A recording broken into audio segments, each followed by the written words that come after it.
बिस्मिल्लाहिर्रहमानिर्रहीम। दोस्तों, national bank of Pakistan की जानिब से सरकारी मुलाजिमीन के लिए कर्जा स्कीम का ऐलान कर दिया गया है। इससे तमाम पाकिस्तानी मर्द ख़वातीन जो नेशनल बैंक ऑफ पाकिस्तान से कर्जा लेना चाहती हैं, आपके लिए वीडियो बहुत ज़्यादा अहम है।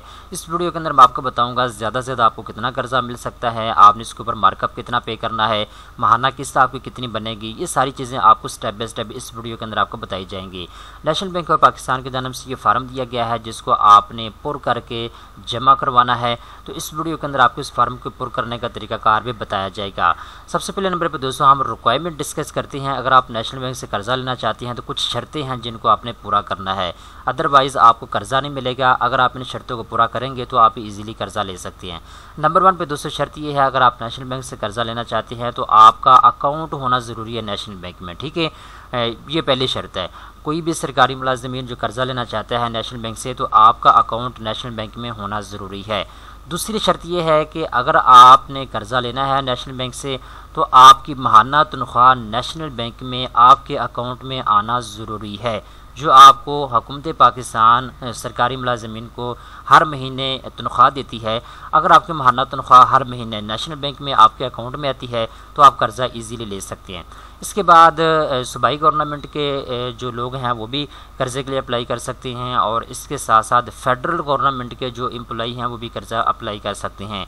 जो कॉन्ट्रैक्ट बेस के ऊपर काम करने वाले लोग हैं वो भी कर्ज़े के लिए अप्लाई कर सकते हैं, और जो रेगुलर जॉब करने वाले लोग हैं वो भी कर्जा ले सकते हैं। ठीक है, ज़्यादा से ज़्यादा जो है आप 30 लाख रुपए तक कर्जा अप्लाई कर सकते हैं। नेशनल बैंक आपको ज़्यादा से ज़्यादा 30 लाख रुपए तक कर्जा दे सकता है।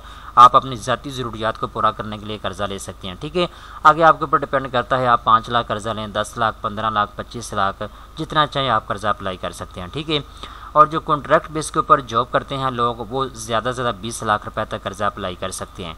इसके बाद कर्जा जो है आपने 4 साल के अंदर अंदर यानी 44 मंथ यानी 48 मंथ के अंदर अंदर माहाना किसके साथ कर्जा आपने वापस करना है। आपने कर्जा 5 लाख लिया है तब भी आपने 4 साल में कर्जा वापस करना है नेशनल बैंक को। आपने कर्जा 15 लाख लिया है तब भी आपने जो है 4 साल के अंदर अंदर कर्जा वापस करना है। ठीक है ना, ये चीज़ आप अपने ज़हन में रख लें।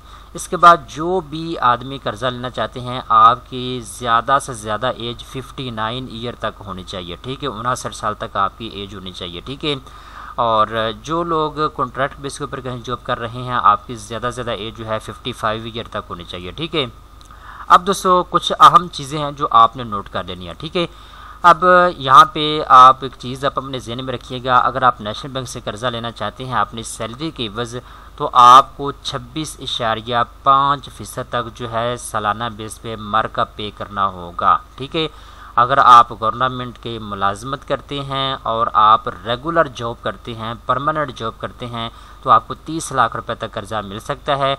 जितना भी कर्जा आप लेंगे, चाहे आप 5 लाख लें, 15 लाख लें, 25 लाख लें, 30 लाख लें, आपने इसके ऊपर 26.5% तक जो है मार्कअप पे करना है, सूद आपने पे करना है। ठीक है, तो इसके बाद यहाँ पे बताया गया जी अगर आप कॉन्ट्रैक्ट बेस के ऊपर कहीं जॉब कर रहे हैं तो आपको 20 लाख रुपए तक कर्जा मिलेगा, और 28% तक आपने इसके ऊपर मार्कअप पे करना है सालाना बेस के ऊपर। ठीक है, यानी अगर आप 1 लाख रुपए कर्जा ले रहे हैं तो 28,000 रुपया आपने इसके ऊपर सूद पे करना है सालाना बेस पे। ठीक है, इसके बाद दोस्तों यहाँ पे हम कैलकुलेशन कर लेते हैं। फ़र्ज़ करें अगर आप 2 लाख रुपया कर्जा ले रहे हैं। ठीक है, अगर आप 2 लाख रुपए कर्जा ले रहे हैं फ़र्ज़ करें 48 महीने के लिए। ठीक है, तो दोस्तों यहाँ पे आपकी माहाना किस्त बनेगी 6,799 रुपये। ठीक है, फ़र्ज़ करें अगर आप 3 लाख रुपए कर्जा लेते हैं नेशनल बैंक से 4 साल के लिए तो आपकी माहाना किस्त बनेगी 10,199। ठीक है, इसमें ये जो मार्कअप है ये डाल के आपको टोटल किस्त बना के दे रहे हैं। ठीक है ना,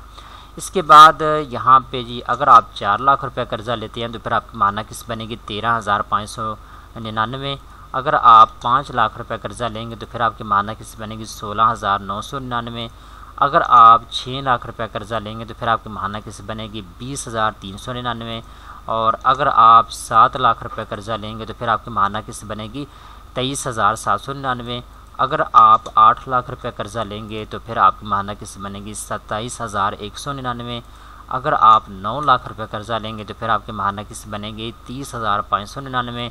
अगर आप 10 लाख रुपए कर्जा लेंगे तो फिर आपकी माहाना किस्त बनेगी 999। ठीक है, इसी तरीके के साथ अगर आप 11 लाख रुपए कर्जा लेंगे तो फिर आपकी माहाना किस्त बनेगी 37,399। ठीक है, तो यहाँ आके आप ख़ुद भी कैलकुलेशन कर सकते हैं, आप ख़ुद भी आइडिया लगा सकते हैं। ठीक है, अब यहाँ पे जी अगर आप 15 लाख रुपए कर्जा लेंगे तो फिर आपकी माहाना किस्त बनेगी 50,998। अगर आप 20 लाख रुपए कर्जा अप्लाई करेंगे तो फिर आपकी माहाना किस्त बनेगी 67,998।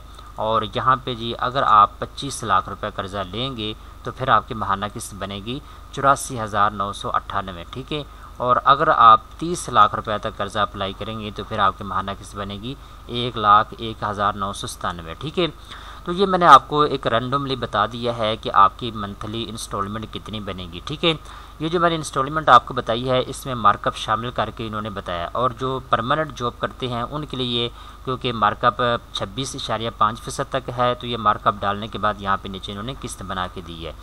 अब दोस्तों यहाँ पे एक चीज़ आप अपने ज़हन में रखिएगा, नेशनल बैंक ऑफ पाकिस्तान की जानब से ये फार्म दिया गया है, इसको आपने पुर करके जमा करवाना है। ठीक है, यह आपको फार्म जो है नेशनल बैंक की ब्रांच से भी मिल जाएगा। अगर आप इसको यहाँ से डाउनलोड करना चाहते हैं, इसका प्रिंट निकलवाना चाहते हैं तो ये ऑप्शन भी आपके पास मौजूद है। ठीक है, फार्म बहुत ही सिंपल और सादा है, इंग्लिश और उर्दू के अंदर दोनों के अंदर अवेलेबल है। ठीक है, यहाँ पे आप देखें तो सबसे पहले नंबर पे आप यहाँ पे डेट डालेंगे और इसके बाद ब्रांच कोड, जिस ब्रांच के अंदर आप कर्जा अप्लाई कर रहे हैं। ठीक है, आप उनसे पूछ सकते हैं जी इस ब्रांच का कोड क्या है। ठीक है, इसके बाद नीचे आएंगे तो ये ज़ाती मालूमात आपसे पहले ली जाएगी, यानी आपका नाम, आपका शनाख्ती कार्ड नंबर, आपके वालिद का नाम, उसका शनाख्ती कार्ड नंबर, आपकी तालीम कितनी है, आपकी एज कितनी है। ठीक है, और ये सारी चीज़ें जो आपसे पूछी जाएंगी, आपका एड्रेस वगैरह। ठीक है, फ़ोन नंबर आपके क्या है। इसके बाद मुलाजमत की मालूमात आपसे ली जाएगी, आप क्या काम करते हैं, तनख्वाह माहाना कितनी मिलती है, खराजात कितने हो जाती हैं। ठीक है, ये सारी चीज़ें आपसे पूछी जाएंगी। इसके बाद कर्ज़े की दरख्वास्त की मालूमात आपसे ली जाएगी, किस चीज़ के लिए आपको कर्ज़ा चाहिए, कितना कर्ज़ा चाहिए। ठीक है, कितनी मुद्दत के लिए चाहिए, ये चीज़ें आपसे पूछी जाएंगी। ठीक है, इसके बाद नीचे आते हैं तो ये कुछ और मज़ीद जो आपने रेफरेंस इनको फ्राहम करने हैं उनकी डिटेल आपसे ली जाएगी। ठीक है, गारंटी के तौर पे आपने इनको बंदे जो है मुहैया करने होंगे। ठीक है, 1 या 2। इसके बाद ये फार्म जो है आप अच्छे तरीके के साथ पुर करेंगे और अपने करीबी ब्रांच में आप जमा करवा देंगे। ठीक है, अब दोस्तों यहाँ पे कुछ अहम चीज़ें हैं, बहुत ही अहम है। अगर आपने कर्ज़ा अप्लाई करना है नेशनल बैंक में तो ये चीज़ें आप लाजमी सुन लीजिएगा और इनको आपने अप्लाई करना है। ठीक है, नेशनल बैंक ऑफ पाकिस्तान का कहना है कि नो मिनिमम इनकम रिक्वायर्ड। अगर आपकी माहाना तनख्वाह 5,000 रुपया भी है तब भी आपको नेशनल बैंक से कर्ज़ा मिल जाएगा। ठीक है, शर्त यह है कि आप सरकारी मुलाजिम हो। ठीक है, आपकी एक क्रेडिट हिस्ट्री होनी चाहिए। ठीक है, इसके बाद इसके लिए ना तो ज़मानत की ज़रूरत है और ना ही जो मैंने आपको शुरू के अंदर बताया था कि यहाँ पे नेशनल बैंक ऑफ पाकिस्तान कहता है कि आपको ज़मानत की ज़रूरत नहीं है, लेकिन इसके बावजूद अगर आप सरकारी मुलाजमत करते हैं तो फिर तो इशू ही नहीं है ना, आपके लिए कोई मसला ही नहीं है। ठीक है, क्योंकि बहुत से लोग जो प्राइवेट मुलाजमत करते हैं वो भी कर्ज़े के लिए अप्लाई करना चाहते हैं, तो प्राइवेट मुलाजमीन भी कर्ज़ा अप्लाई कर सकते हैं। उनको फिर जो है ज़मानत की ज़रूरत होती है, आपको ज़ाती ज़मानत तो देनी होती है, इसके साथ साथ आपको थर्ड बंदे की भी ज़मानत जो है वो जमा करवानी होती है।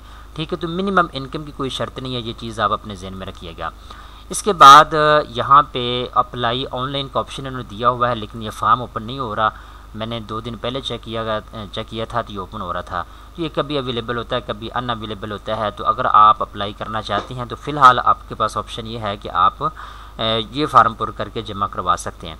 अब आखिरी नंबर पे चीज़ जो है, आप जो मैं कह रहा हूँ बार बार कि आप इसको अच्छे तरीके के साथ नोट कर लें, नेशनल बैंक ऑफ पाकिस्तान का कर्ज़ा देने का एक तरीक़ाकार है। तरीक़ाकार ये है दोस्तों, नेशनल बैंक ऑफ पाकिस्तान के पास जब आप कर्ज़ा लेने के लिए आएंगे तो ये सबसे पहले नंबर पे देखेंगे कि आपकी मंथली कितनी जो है तनख्वाह है। ठीक है, अगर आपकी माहाना तनख्वाह 15,000 रुपये तक है, ठीक है, तो फिर आपको ज़्यादा से ज़्यादा 30,000 40,000 रुपये तक कर्ज़ा देगा नेशनल बैंक। ठीक है, अगर आपकी माहाना तनख्वाह 30,000 रुपये तक है तो फिर आपको 80,000 90,000 रुपये तक कर्ज़ा मिलेगा। ठीक है, इस तरीके के साथ अगर आपकी माहाना तनख्वाह 40,000 45,000 रुपये तक है तो फिर आपको 1.5 लाख रुपये तक कर्ज़ा मिल सकता है। अगर आपकी माहाना तनख्वाह 70,000 80,000 रुपये तक है तो फिर आपको 2 लाख 2.5 लाख रुपये तक कर्ज़ा मिल सकता है। अगर आपकी माहाना तनख्वाह 1 लाख रुपये तक है या 1 लाख से ऊपर है तो फिर आपको जो है कर्ज़ा 5 लाख 7 लाख रुपए तक मिल सकता है। ठीक है, मैं आपको एक एग्जांपल दे रहा हूँ कि जितनी आपकी माहाना तनख्वाह कम होगी उतना आपको कर्ज़ा कम मिलेगा, जितनी आपकी माहाना तनख्वाह ज़्यादा होगी उतना आपको कर्ज़ा भी ज़्यादा मिलेगा। ये एक स्ट्रेटजी होती है हर बैंक की कर्ज़ा देने की, ठीक है। बेसिकली बैंक जो है ये चाहता है कि जिस बंदे को मैं कर्ज़ा दे रहा हूँ क्या वो कर्ज़ा वापस करने की सलाहियत भी रखता है या नहीं रखता, ठीक है।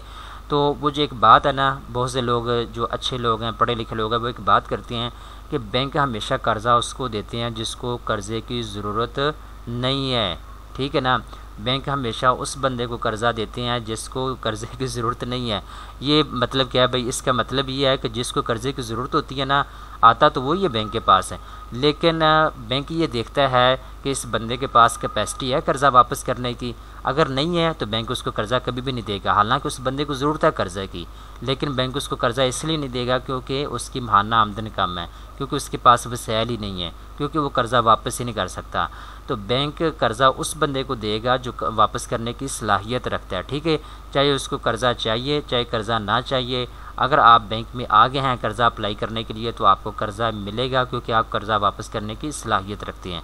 तो ये सारी चीज़ें हैं जो आप अपने ज़हन में रखिएगा। अगर आप अप्लाई करना चाहते हैं तो फार्म पुर करके आप अपने करीबी नेशनल बैंक में जमा करवा सकते हैं। मैं आपको मेंशन करता चलूँ, जो सरकारी मुलाज़मीन है वो भी कर्ज़े के लिए अप्लाई कर सकते हैं, और जो प्राइवेट मुलाज़मीन है वो भी कर्ज़े के लिए दरख्वास्त देने के लिए अहल हैं। उम्मीद करता हूँ ये वीडियो आपको पसंद आई होगी। इस तरह की मज़ीद अच्छी अच्छी मालूमात हासिल करने के लिए चैनल को सब्सक्राइब कर लें।